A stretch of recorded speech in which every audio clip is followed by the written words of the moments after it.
A very good morning, my dear students.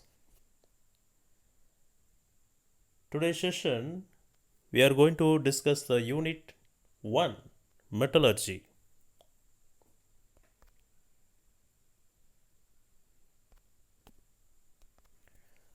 Metallurgy relates to the science and technology of metals. In nature, only a few metals occur in their native state. All other metals occur in a combined state as they are oxides, sulfides, and silicates. The extraction of pure metals from their natural sources is linked to the history of human civilization.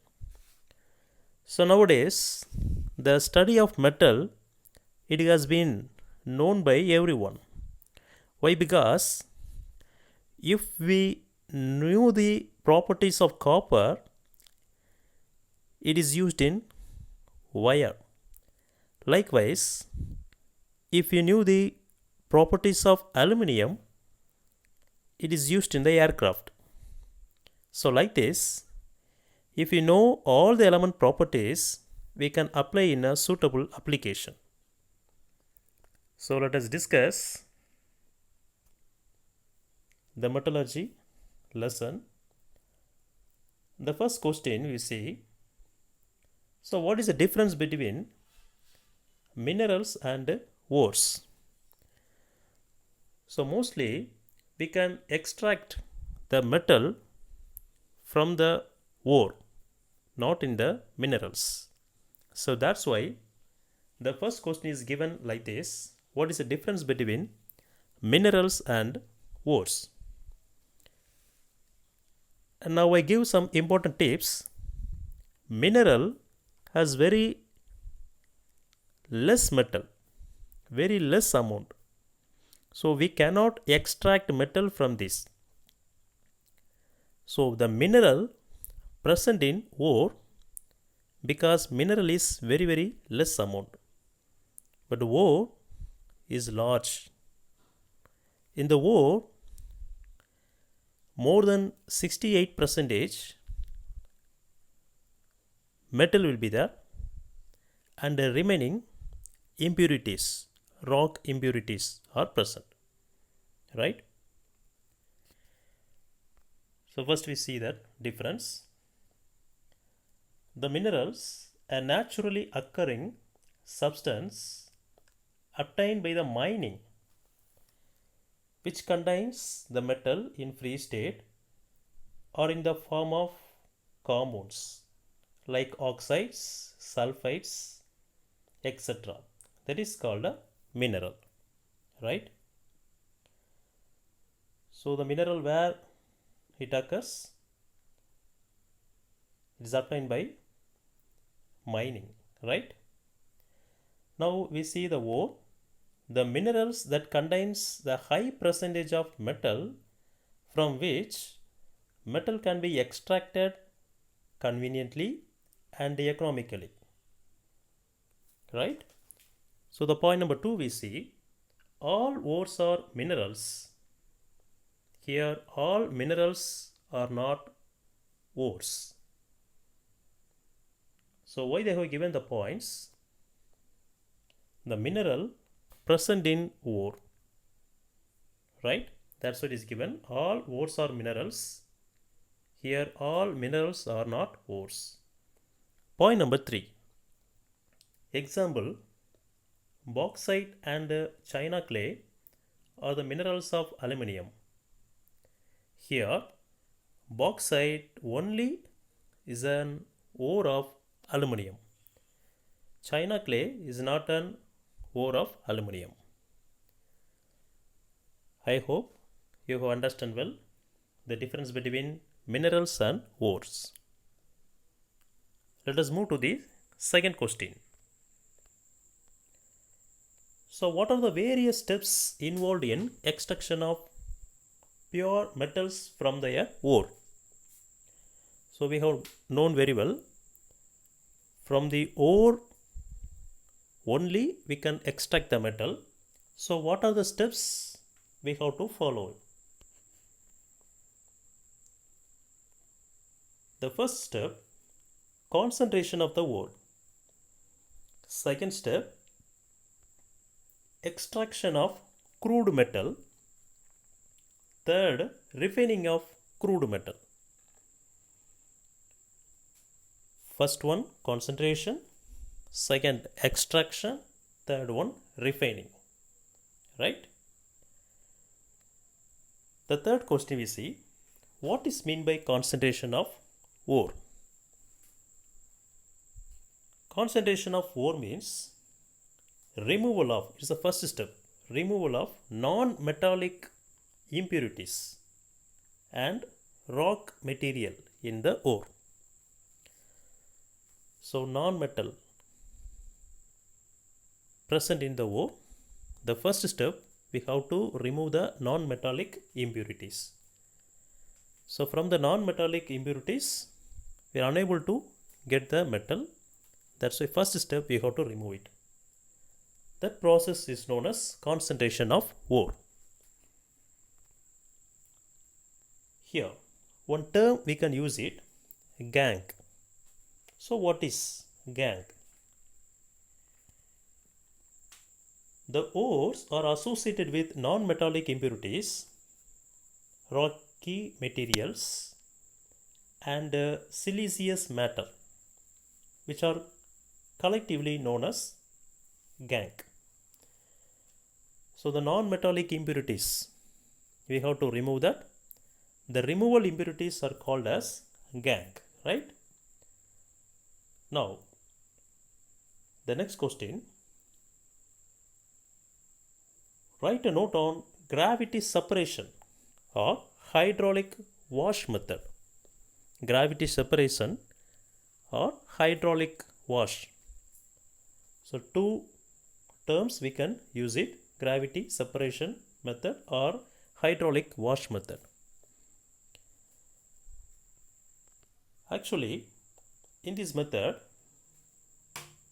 the ore having high specific gravity is separated from the gangue, right? So what is the meaning? The low specific gravity by simply washing with running water.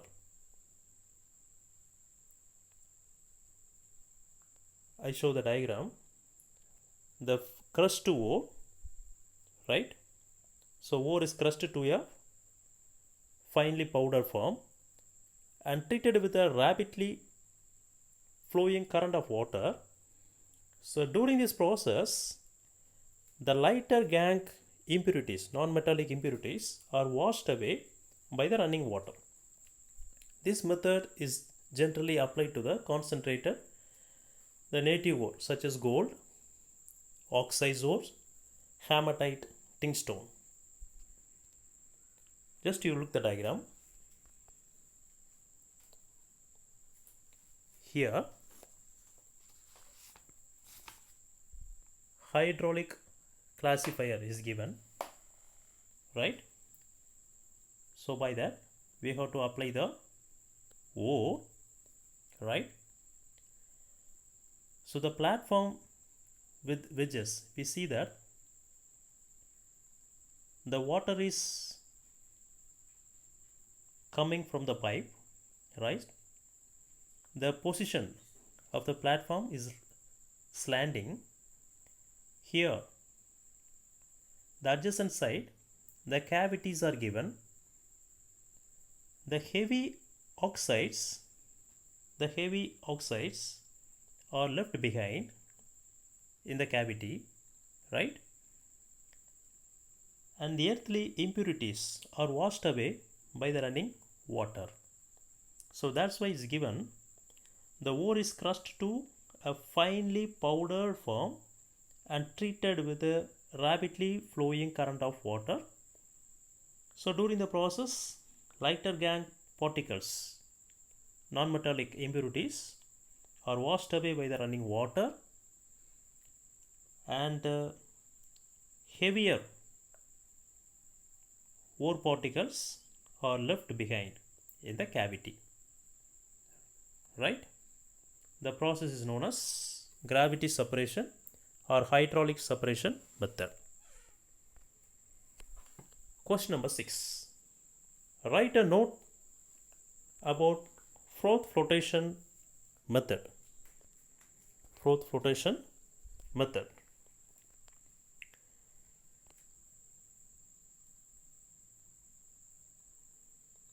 Here you see. So in the froth flotation method,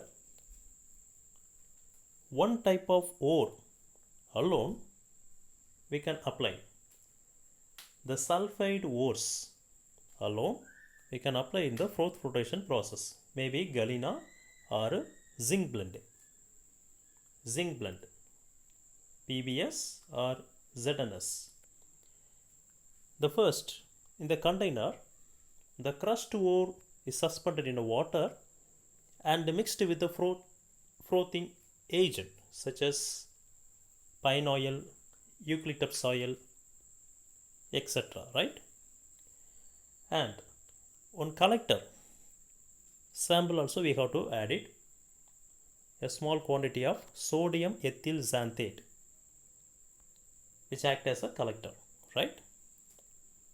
So now the froth is generated. How it is generated? The container, the middle bottom, we have to fix a agitator, stirrer, right? And the stirrer is connected with a motor pump. So left side air has to supply. So the froth is generated by blowing air through this mixture.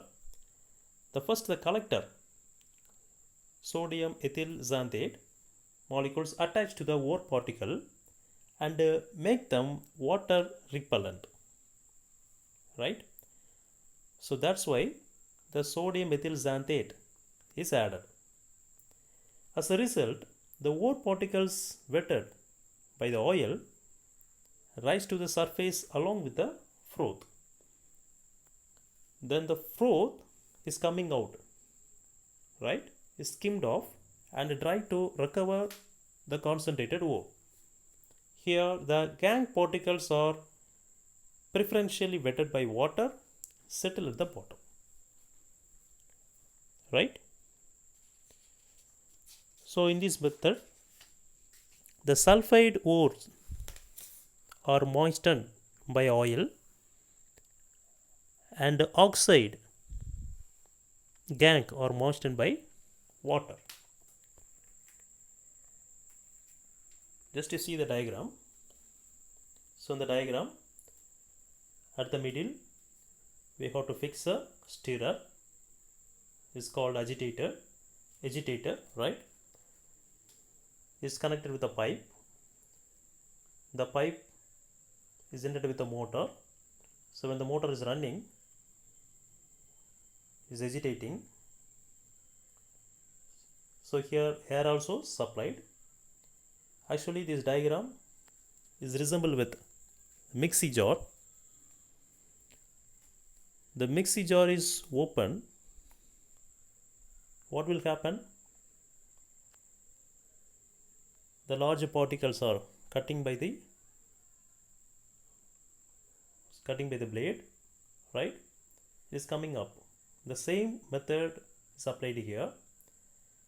The heavier particles are cut by the agitator, the blade, and finally the lighter particles is absorbed by oil and is coming out in the next container. Here, when the sulfide ore of a metal contains other metal sulfides as impurities, so dressing agent such as sodium cyanide and sodium carbonate are used to selectively prevent the other metal sulfides from coming to the froth. For example, so in the container, if you take galena, lead sulfide, zinc sulfide act as impurities, right? The zinc sulfide impurities has to be stopped. So one agent we have to add it, that is a depressing agent, sodium cyanide. There are two types of agents are given, depressing agents, sodium cyanide, another one is a sodium carbonate. So sodium cyanide, when we used, the flotation property of zinc sulfide by forming a layer of zinc complex. So when we use the sodium cyanide, the zinc sulfide impurities tends to zinc complex on the surface of the zinc sulfide, right? So lead sulfide galena alone we can extract it, right? And by that lead alone we can extract from the galena. Question number 7. Write a note on magnetic separation method. The magnetic ore and a non-magnetic ore, we can separate it. So which type of ore we can take it? The crushed ore is bored onto an electromagnetic separator consisting of a belt moving over the two rollers. One is magnetic, another one is non-magnetic. When you bore the ore in the heaper,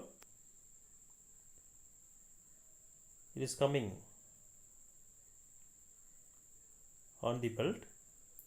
So the magnetic ore